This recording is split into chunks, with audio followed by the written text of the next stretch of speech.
bisa akhirnya jujur sama Tuhan, prosesnya nggak mudah dan prosesnya juga nggak sebentar. Butuh waktu yang lumayan panjang, nggak cukup setahun. Tuhan, hari ini aku datang, tapi ya you know lah hatiku gimana, aku nggak tahu mau ngomong apa, tapi ya you know lah Tuhan gitu.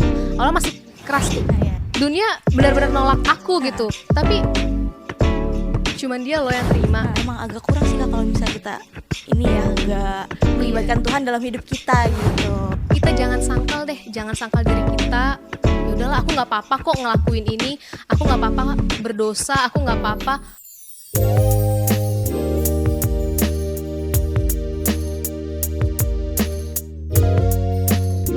Shalom 5 minutes, welcome back to 5 minutes, building faith in minutes. Kembali lagi di program yang sangat kita cintai dan sayangi. Dan aku Feby yang akan menjadi host hari ini.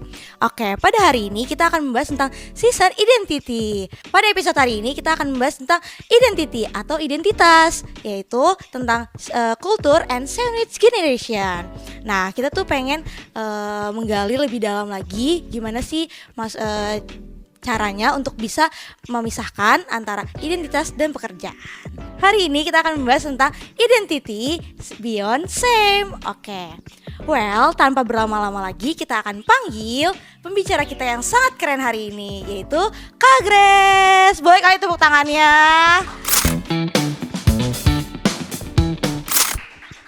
Hai, shalom Fat Fam, shalom Feby. Shalom juga Kak, gimana nih Kak kabarnya hari ini? Puji Tuhan, kabarnya baik, sehat. Oke. Luar dalam sehat, puji Tuhan. Puji Tuhan. Boleh kali ya Kakak sebutin kesibukannya selama beberapa hari ini lah gitu. Kesibukannya belakangan ini masih sama aja, tetap aktif di sekolah minggu, di gereja gitu. Urus kurikulum. Oh, berarti Kakak guru sekolah minggu? Iya, aku juga guru sekolah minggu. Di jam berapa tuh kalau boleh tahu?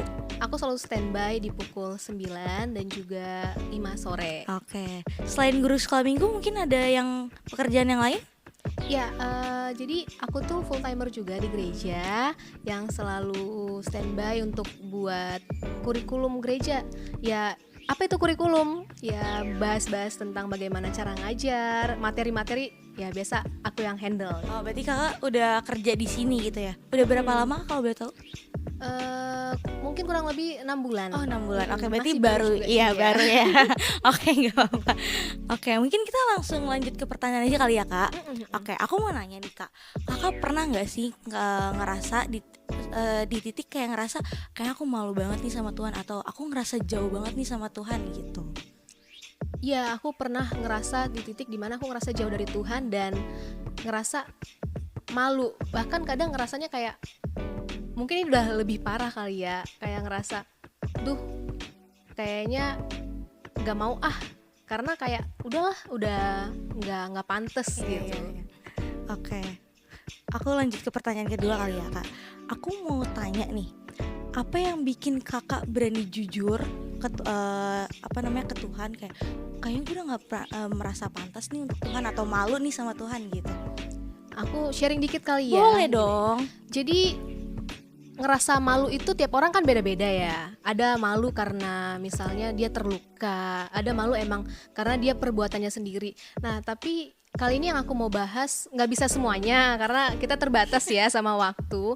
Mungkin akan bahas ke rasa malu karena akibat sendiri gitu ya, akibat yang dia lakukan sendiri.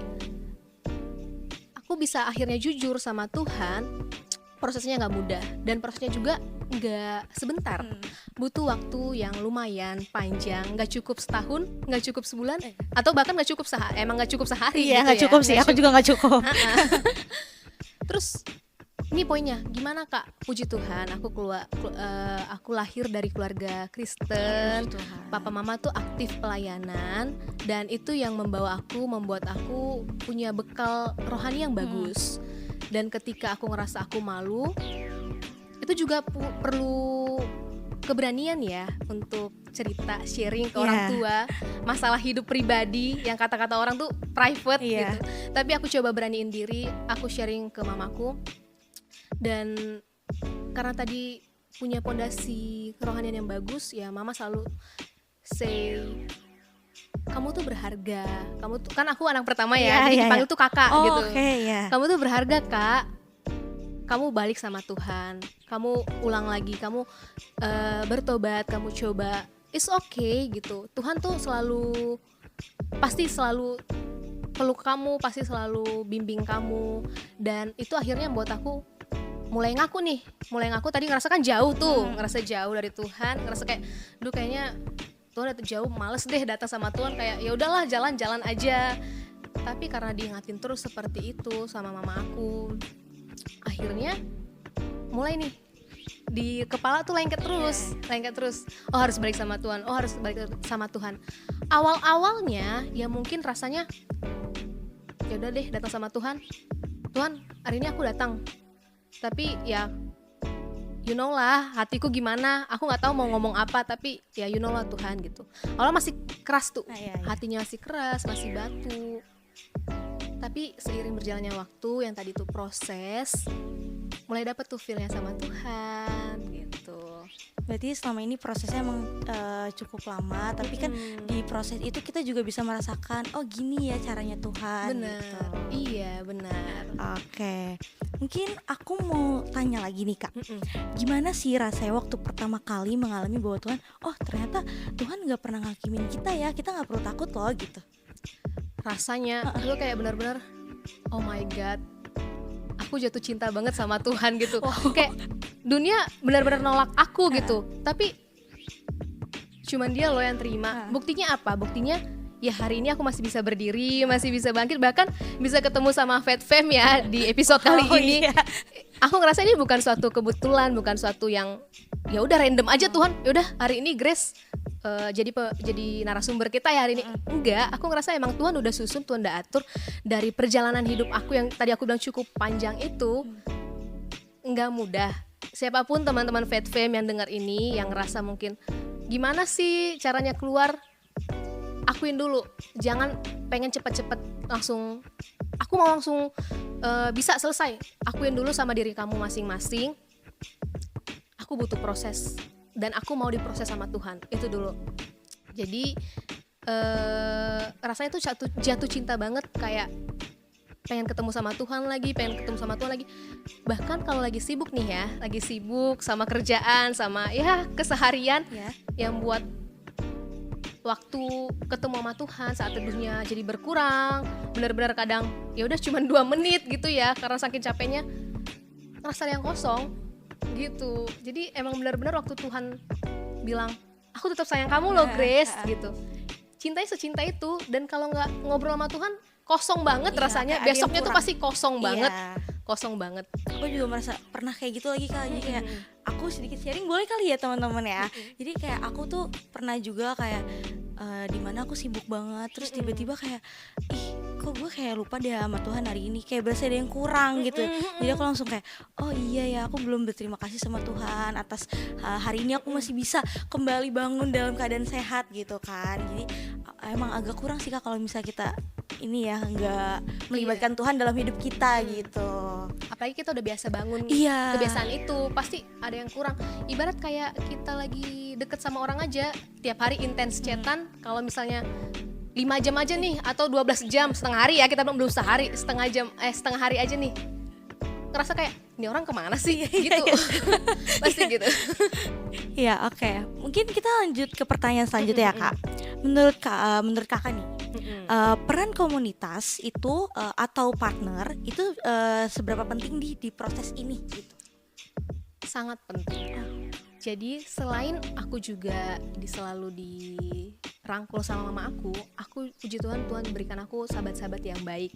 Aku punya teman-teman di mana aku bisa cerita ke mereka tanpa harus ngerasa dijudge, tapi mereka ngerasa mereka mau dengar dulu, mereka cerna, baru mereka kasih masukan, ya mereka juga nguatkan. Padahal sebenarnya ya kalau dilihat dari sisi teologis tuh, sisi kehidupan keluarga atau segala macamnya, aku tuh lebih rohani keluarganya daripada teman-teman aku. Gitu. Tapi baiknya Tuhan tempatkan aku di komunitas yang seperti itu. Jadi teman-teman aku pada, ayolah Grace, enggak, kamu masa selemah itu sih gitu. Sejujurnya aku tuh orang Medan, jadi kalau misalnya kayak ada kau bukan kasar ya maksudnya ya. Gak apa-apa. Emang gaya bicaranya kami tuh gitu, pakai kau aku gitu. Ya kalau kau mau kalau kau ngerasa gitu, enggak lah, Tuhan tuh nggak bilang gitu, gimana sih? Jadi kayak mereka akhirnya ngebalikin, ngingetin, nggak ada judge dari mereka, dan itu yang membangun kita juga kembali ke percaya diri, dan rasa malu itu kita bisa tinggalkan.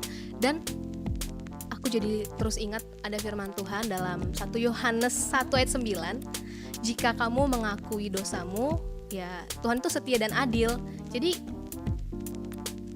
yang pertama kali itu kita jangan sangkal diri kita. Ya udahlah, aku nggak apa-apa kok ngelakuin ini, aku nggak apa-apa berdosa, aku nggak apa-apa melakukan hal-hal yang tidak baik. Akuin aku kenapa-napa. Jangan sangkal, jangan karena komunitasmu melakukan hal yang sewajarnya seperti itu lalu kamu anggap it's fine gitu. Enggak, akuin dulu. Nanti kamu akan berproses, kamu akan lebih tahu gimana cara ngehandle diri kamu. Karena pada akhirnya kita ini manusia juga punya banyak keterbatasan. Betul. Jadi kita ya harus kenal diri dulu tadi, identity. Emang harus kenal. Dan rasa malu itu bukan identitas ya. Oke. Identitas kita sebagai orang Kristen, kita itu orang berharga. Kalau kita boleh lagi baca Alkitab, kita lihat lagi beberapa ayat, banyak sekali Tuhan bilang, ya kamu tuh diciptakan begitu berharga, dan gak ada hal yang gak bisa Tuhan lakuin untuk hidup kamu. Kalau kamu ngerasa berdosa, ngerasa hina, Tuhan pulihkan kamu. Kan tujuan dia mati di kayu salib, bangkit lagi kan untuk nebus dosa kita, bukan untuk menyenangkan hati-hati orang yang tidak berdosa, tapi menyenangkan hati-hati orang yang berdosa gitu. Oke, berarti menurut Kak Grace sendiri nih, berarti orang-orang atau peran gitu berarti sangat penting ya di hidup Kakak. Oke. Kita mungkin lanjut ke pertanyaan kelima, kayak ketika Kakak lagi kehilangan identitas nih, apa sih peran yang bisa jadi penguat buat Kakak? Peran buat aku ketika aku lagi kehilangan identitas. Ini maksudnya peran gimana nih? Peran akunya yang berperan atau peran orang? Peran orang untuk Kakak gitu. Kan Kakak lagi kehilangan identitas nih. Peran orang yang untuk menghidupkan Kakak untuk kembali lagi kayak gue tuh Grace yang sekarang loh, bukan Grace yang nggak ada apa-apanya gitu. Pertama, setiap orang yang lagi ngerasa malu atau lagi bingung atau lagi apapun, termasuk aku yang pernah ada di masa itu, aku sangat butuh peran orang yang selalu bisa tanya-tanya kabar aku gimana, konsisten tanya aku gimana, kamu gimana, atau bahkan tanya perasaan aku tuh sedang apa, lagi gimana. Itu peran yang sangat dibutuhkan. Jadi buat teman-teman semua yang kita juga terjun dalam pelayanan, kalau kalian ada dalam pelayanan itu, please tanyalah semua adik-adik kalian, teman-teman kalian yang kalian handle secara rutin. Tanya kabarnya, kegiatannya. Mungkin awalnya cuma nanya hari ini gimana, tapi dia bisa aja nanti jadi cerita panjang kan. Harus siap gitu. Itu peran yang paling penting sebagai kita orang yang melayani ya. Oke. Kalau misalkan ini kita balik lagi ya Kak. Kalau misalkan nih kan tadi peran kakaknya, maksudnya peran orang. Tapi kalau misalnya peran kakaknya sendiri itu seperti apa? Peran dari akunya supaya aku bisa menjadi pribadi yang baik lagi gitu loh. Maksudnya kan tadi kan gimana kalau misalkan Kakak kehilangan nih gitu kan, kehilangan identitas. Nah, aku mau tanya kalau peran yang bisa jadi penguat buat Kakak tuh apa, misalkan untuk mungkin kalau aku dulu nih, aku contoh. Kalau aku tuh kayaknya gue tuh nggak kayak gini loh sebenarnya. Gue bisa ngelakuin ini, tapi emang aku butuh Tuhan Yesus gitu. Misalkan kayak gitu. Atau enggak, aku bisa loh seperti ini, tapi emang aku harus butuh dukungan dari orang tua atau dari teman-teman yang bisa nguatin aku gitu. Oke, aku bakal kasih peran kitanya ya. Peran kita untuk bisa keluar dari zona itu ya. Betul. Yang aku bisa kasih gini. Kita tadi manusia terbatas kan ya. Dan aku selalu notice nih dari awal, akuin dulu, jangan denial. Jangan denial, apapun tuh akuin, denial. Itu juga membentuk kita tahu siapa diri kita. Itu juga membuat kita kenal nih identitas kita itu seperti apa sih sebenarnya. Maka yang pertama kali peran kita adalah coba konsisten dong, atur jadwalmu gitu untuk hal ini, dan selalu kasih jadwal buat ketemu sama Tuhan. Jadi perannya lebih aktif untuk diri sendiri. Kalau kamu buat hidupmu teratur, pasti akan kebaca tuh, oh ternyata aku tuh orangnya yang seperti ini ya. Bahkan kamu bisa lebih tahu nih, aku kalau ketemu orang lain ternyata aku cenderung jadi orang yang aktif ya, suka kayak hai, atau aku cenderung yang tunggu ditanya dulu deh. Nah itu nanti bakal kamu bisa dapet hal-hal kecil yang mungkin kamu belum sadari itu diri kamu, itu bisa kamu dapat ketika kamu susun tuh kehidupan kamu, jadwal-jadwal bahkan. Dan itu peran yang aku buat, peran dimana ya aku akuin aku sebagai anak, aku sebagai sahabatnya orang lain, aku juga sebagai guru sekolah minggu. Ya peran kita tuh banyak ya. Nah, dan ini tuh perlu di manage peran-peran yang mana saat ini, saat itu, dan itu bakal buat kamu lebih kenal dan kamu akhirnya bisa lebih fokus sama diri kamu dan meninggalkan rasa malu. Tapi sebelum meninggalkan rasa malu, kamu harus ninggalin dosa itu dulu ya. Gitu. Kalau kita bicara tadi malu ya. Tapi aku mau nanya nih Kak, mungkin agak keluar dari pertanyaan, tapi kalau misalkan dari Kakak sendiri nih, dari guru sekolah minggu itu untuk menjadi diri sendiri itu susah nggak sih Kak? Kan anak sekolah minggu pada kecil-kecil tuh ya. Kakak kalau boleh tahu ngajar di mana? Maksudnya Tunas, Madya atau? Aku sekarang lagi ngajar di Madya. Oh, itu di Madya. kelas 3 sampai 4 SD. Oh itu kan lagi ini aktif-aktifnya nggak sih anak-anak ya kan? Nah itu menurut Kakak gimana sih, susah nggak sih untuk mengajar anak-anak itu dengan diri Kakak yang kayak aduh gue bisa nggak ya gitu loh? Yang pasti ya itu semua juga butuh rasa hati yang mau siap gitu ya, karena emang pelayanan sama anak itu nggak gampang. Kita orang yang dewasa udah punya pikiran agak perfeksionis gitu. Lu harus ikutin nih, adik-adik harus mau ikutin apa yang gue mau. Tapi untuk bisa ngehandle anak-anak ya kenali dulu, banyak dulu main-main sama anak-anak. Umur-umur segitu yang aku ajarin ya, 3 sampai 4 SD ini anak-anaknya masih suka asik sendiri. Udah mulai kayak mulai tahu kayaknya gue mau buat ini, mau buat ini. Kadang kita akan didengar, kadang juga mereka akan abaikan kita. Jangan terlalu ditekan, jangan terlalu dipaksa mereka, tapi tetap kasih batasan-batasan sama mereka. Ada waktunya ya untuk ngobrol dulu sama teman, Kakak kasih waktunya buat ngobrol, ke toilet, keluar, main-main, kasih dulu waktu. Nah setelah ini, yuk kita belajar, kasih deal sama mereka. Jadi mereka didengar dan kita juga didengar. Kita juga harus ngertiin mereka juga, jangan mereka ngertiin kita gitu. Dan anggap mereka itu adalah orang-orang yang akan besar seperti kamu juga. Jadi kamu akan mendidik mereka. Kan kita punya pengalaman masing-masing ya dalam hidup. Ketika kamu ketemu sama mereka yang masih usia sangat kecil, kamu anggap mereka itu adalah diri kamu masa kecil. Kamu tahu nih, kamu pernah berbuat salah, kamu pernah melakukan kesalahan-kesalahan. Kamu bantu mereka supaya mereka nggak lakuin kesalahan-kesalahan yang pernah kamu buat, atau bahkan jangan sampai mereka lakuin kesalahan-kesalahan yang lebih dari yang pernah kamu buat, karena kamu udah tahu nih tugas kamu setelah kamu diselamatkan yaitu jadi berkat. Oke. Ini kebetulan nih Kak, pertanyaannya udah habis nih. Jadi mungkin kita langsung tutup aja kali ya teman Fight Fam. Oke, aku jujur aku merasa terberkati banget dengan sharing yang Kak Grace kita kasih untuk hari ini. Itu luar biasa banget, itu mengajarkan aku kayak oh ternyata peran orang itu penting ya, maksudnya keluarga, sahabat, teman-teman dekat dan orang lain manapun itu. Lalu juga peran Tuhan itu sangat penting banget, apalagi Tuhan yang selalu melindungi kita, selalu menjaga kita gitu kan. Terus juga tadi guru sekolah minggu juga aku kayaknya susah deh kalau misalkan jadi guru sekolah minggu yang kayak aku tuh orangnya sebenarnya agak-agak bad moodan nih Kak, ya kan, agak moodian, jadi kayak aduh susah nih kayaknya kalau jadi guru sekolah minggu kayak Kak Grace. Tapi Kak Grace itu luar biasa banget Kak, keren banget, puji Tuhan. Oke, aku juga mau kasih tahu nih ke Fight Fam semuanya, kalau misalkan kalian juga merasa diberkati dengan sharing yang dibawakan oleh Kak Grace, kalian boleh share podcast ini ke teman-teman kalian dan jangan lupa follow, subscribe dan juga share ya. Oke, aku juga mau kasih tahu ke teman-teman Fight Fam itu kalau misalkan kalian mau ada request pertanyaan-pertanyaan gitu, kalian boleh buka IG-nya 5 Minutes, itu isi aja di question box yang ada di Snapgram-nya Fight Fam. Oke, thank you Kak Grace untuk kesempatannya. Oke, Aku merasa terberkati banget, dan thank you so much untuk kesempatannya Thank hari you ini. juga buat tim ya. Oh ya Kak, boleh kali diminum dulu kali ya Kak. Oh Kan tadi iya, kita udah kita kasihkan nih ya. iya udah kasihkan ngobrol, jadi lupa nih kita minum. Bener. Oke. Oke Kak, ya segitu aja mungkin ya untuk sharing-sharing hari ini.